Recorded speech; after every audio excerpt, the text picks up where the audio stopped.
শুনছেন কারো আমল নামায় কোনো গুনাহ নাই, একটা কবিরা গুনাহ আছে, শুধু একটা। কয়টা? এটার কারণে আল্লাহ চাইলে আপনাকে জাহান্নাম দিতে পারে। তার মানে একটা কবিরা গুনাহ আপনাকে জাহান্নামে নেওয়ার জন্য যথেষ্ট।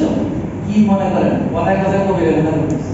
এই জন্য আল্লাহ তাআলা আমাদেরকে সব সময় যেন সত্য কথা বলার তৌফিক দান করেন।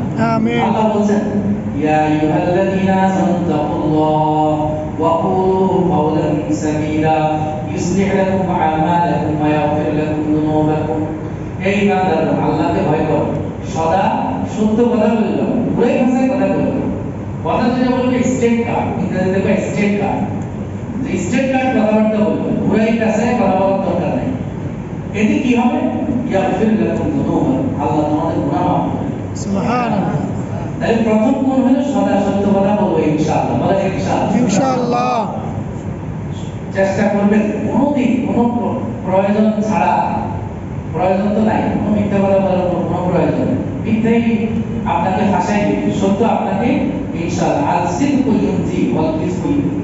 আরবিতে একটা প্রবাদ বাক্য আছে যে সত্য মানুষকে বাঁচায়, মুক্তি দেয়, মিথ্যা মানুষকে ধ্বংস করে। এক নম্বর গুণ হলো সিদকু হাদিসি, সত্য কথা বলা। দুই নম্বর গুণ ওয়াহিফযু আমানাতিন, আমানতের হেফাজত করা। আমার কাছে আমার এই বডি, আমার এই শরীর, আমার এই হায়াত আমানত। এইজন্য কেউ যদি আত্মহত্যা করে এটা হারাম কেন? এই শরীরের মালিক আমি না। এইজন্য মরণোত্তর চক্ষু দান, কিডনি দান শরীয়তে বৈধ না। এই কিডনি আমার না, এটা আল্লাহ আমাকে আমানত দিয়েছে। একটা কিডনি ট্রান্সপ্লান্টে প্রায় 10 লক্ষ টাকা খরচ। কি আমানত দিয়েছে হিসাব করে, দুইটা কিডনি দিয়ে আল্লাহ তাআলা 20 লাখ টাকা দিয়েছেন। একটা চোখ লাগাইতে আপনার 10 লাখ টাকা লাগে কমসে কম, আরো বেশি, আমি সর্বনিম্নটা বলছি। দুইটা চোখ 20 লাখ টাকা। কি দামি সম্পদ আল্লাহ আপনাকে আমাকে দিয়েছে, এটা আমানত। এই চোখ দিয়ে গুনাহ করার জন্য আল্লাহ দেয় নাই। চোখ দিয়ে কোরআন তেলাওয়াত করবে, বিবিসাকে দেখবে, ভালো করে দেখবে, বিবিসা সওয়াব আর সওয়াব। এক হাদিসের মধ্যে আছে রাসূলুল্লাহ সাল্লাল্লাহু আলাইহি ওয়াসাল্লাম বলেছেন, হুজুর একজন তার বিয়ে শাদীর মাধ্যমে নিজের খায়েশ চরিতার্থ করছে, নিজের জৈবিক চাহিদা পুরো করছে, এটা তো সওয়াব হবে মিলে না? কি জন্য সওয়াব?